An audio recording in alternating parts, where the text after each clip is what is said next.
Mas investigue, questione.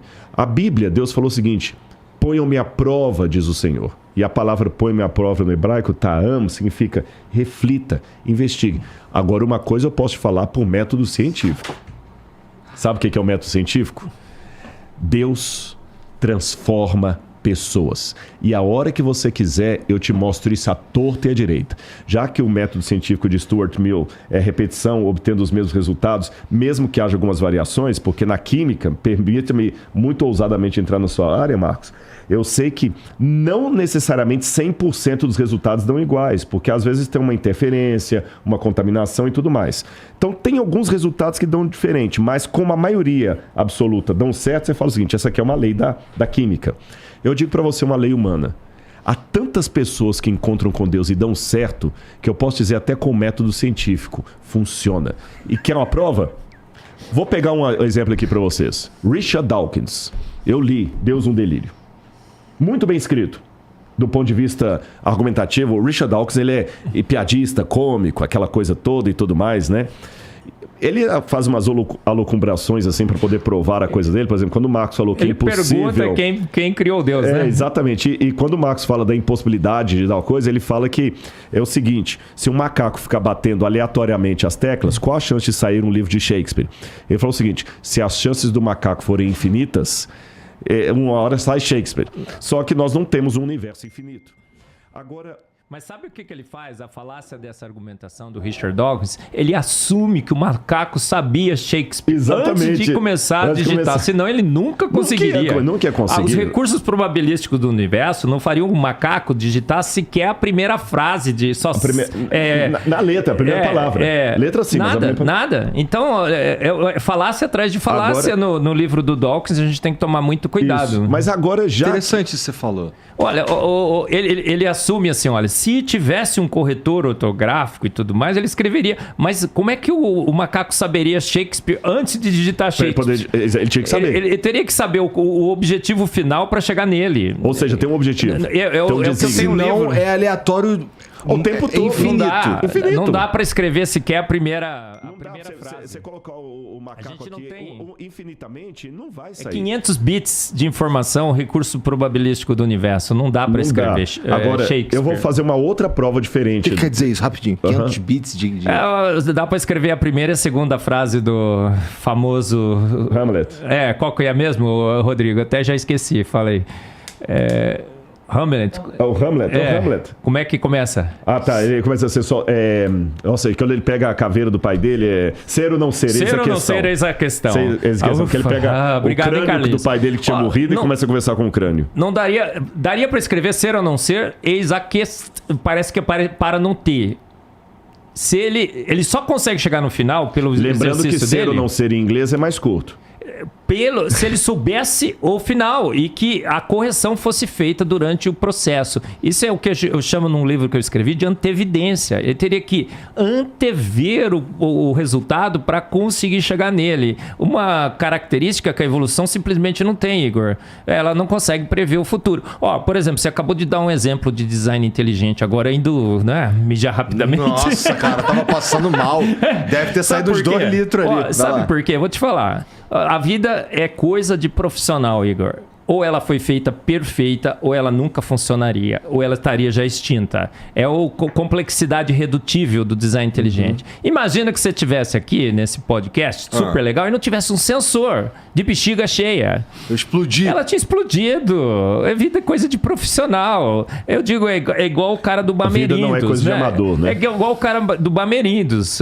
Não sei se você lembra da propaganda, lembro. Né? Passava naquele jornal. É assim, é gente que faz. E faz bem feito, desde o início. Não dá para, por tentativa e erro, você construir um sistema magnífico que você tem de sensores. Olha, a gente sente a falta d'água, a gente sente a nossa bexiga cheia d'água. Se você parar de respirar, tenta morrer não consigo. Sufocado. Não consigo. Sem me apertar, eu não consigo. Sabe o que acontece? Você consegue. Você prende a respiração. Chega um momento, teu cérebro fala assim: ô cabeção, Igor, você vai morrer. O subconsciente assume o controle e te faz respirar. Tem gente que consegue chegar a um estado que ele desmaia. Quando ele desmaia, ele cai no chão, e perde o consciente, o subconsciente. E daí ele respira. A gente não consegue morrer sufocado. Por quê?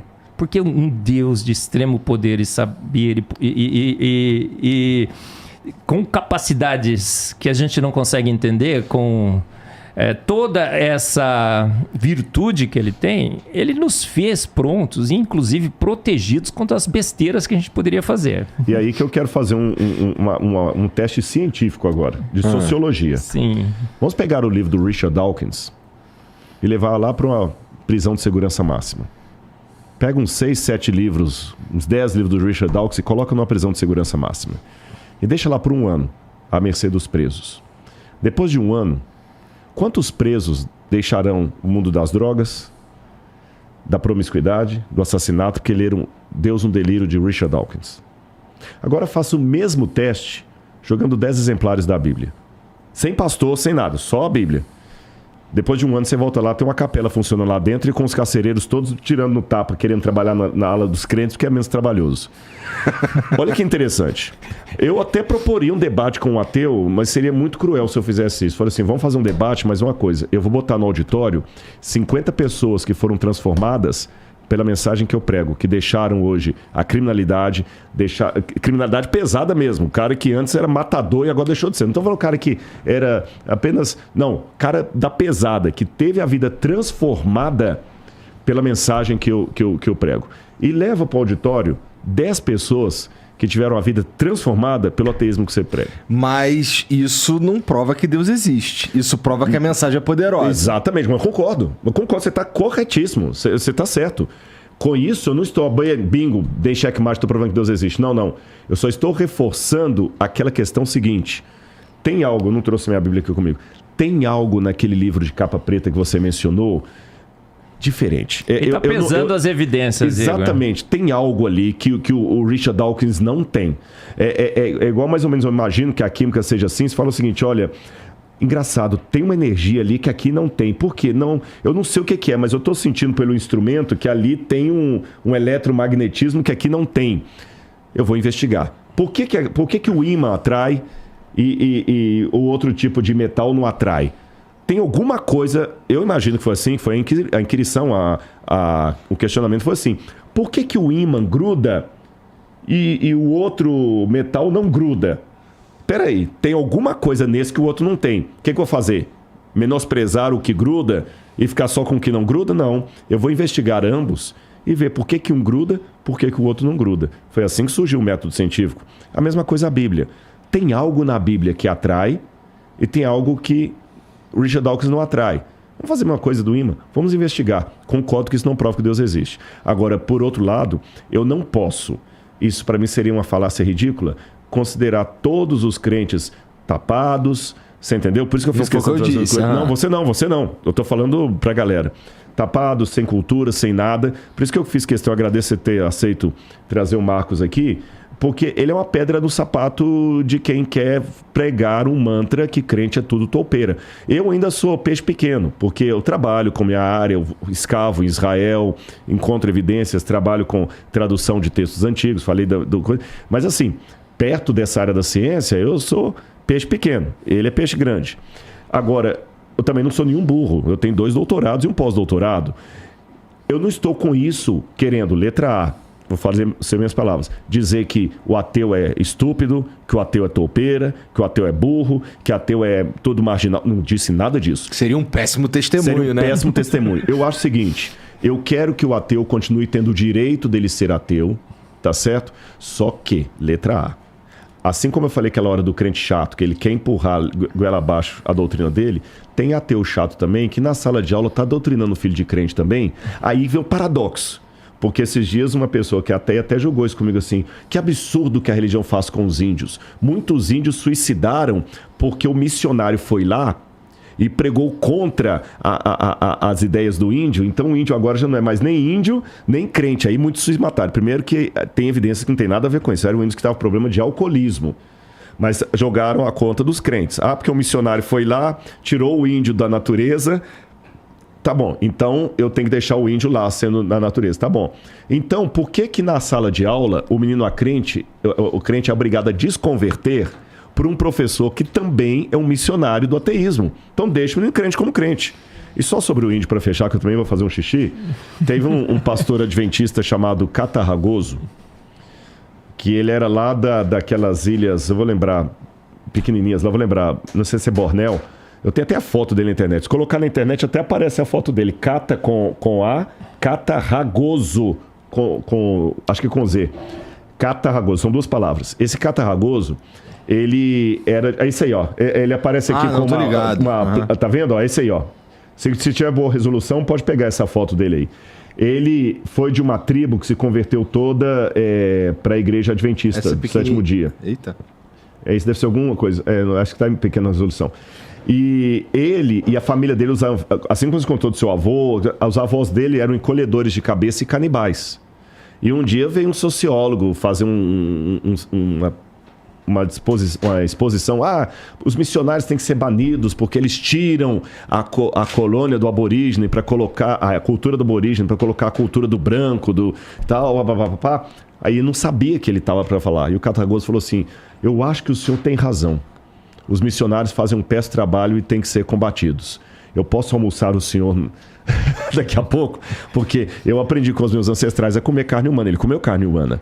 Tá certo? Meus ancestrais eram encolhedores de cabeça e carne humana, mas vieram os brancos chauvinistas que vocês dizem e tiraram a minha família do paganismo e ensinaram Jesus. E hoje, tanto é que ele era um pastor, mas ele ia pregar de pé no chão, saiote, tá certo? Para o sociólogo ateu que quer combater religião, fala o seguinte: olha que absurdo, estão tirando a cultura dele, obrigando ele a usar a gravata do homem branco, a roupa que não é do homem branco. E que bom, porque ele parou de comer também o homem branco. Então a gente tem que pesar isso, parar com essa ideia. A única coisa que eu peço é isso: respeito, porque do lado de cada fé também tem cérebro. É isso que eu quero mostrar. Do lado de cá tem cérebro. Nós não somos uns tapatos, idiotas, gado. Não. Tem muito crente que é gado? Tem. Como tem muito ateu também que é gado. Então, não é nem demonizar um lado, nem outro. E vou até terminar com isso aqui. Se eu fosse demonizar todos os ateus, o que eu faria com o Betinho? Pois é. O que você ia fazer com o Betinho? Exatamente. Mas como eu não demonizo o ateu, o Betinho é um camarada que ele fez o que Cristo falou. Você está entendendo? E era ateu. E eu tenho colegas ateus. Quando eu estudei na USP, eu fui muito bem tratado no meu departamento. Até agradeço o pessoal do MAI lá, a professora Elaine Irata. Foram tão queridos comigo. E eu tinha colegas ateus que falavam comigo assim: Rodrigo, seu cara, e a gente gosta e tudo, e respeitam. E continuaram ateus. Eu não converti ninguém lá dentro. Continuaram ateus. Mas um deles um dia falou comigo assim: cara, eu acho tão chato os meus colegas que são... Se você fosse para Fefelete, você estava frito. Um ateu falou isso pra mim, você tá entendendo? Então, graças a Deus, eu fui muito bem tratado na USP, eu fui muito bem respeitado, já participei de bancas de mestrado e doutorado lá, sou chamado, então não quero também generalizar que todo mundo é assim. Não é. Tem muita gente lá. Agora, também não vou ser ingênuo de achar que militância ateísta é coisa de teórico da conspiração. Não é. Existe uma militância ateísta na universidade que quer desconverter o crente, que quer ser chato como o crente te dando folheto, ele quer te convencer que Deus não existe e ele não aceita. E quando aparece um Marcos na vida, ele fica muito chateado e ele quer desmontar mesmo, mas aí o currículo do cara... Aí o Rodrigo ele pode até bater, porque o Rodrigo é arqueólogo, mas eu não sou cientista. Para mim é fácil me bater. Entendeu? Pega o meu currículo lá, eu nunca fiz nenhum artigo científico sobre átomos, nem sobre datação de fóssil, nem nada, mas eu trouxe alguém que tá. E só digo uma coisa: ele não é o filho único da novela, não. Tem muitos outros Marcos por aí que daria para trazer Rodrigo. Um cada vez que eu viesse.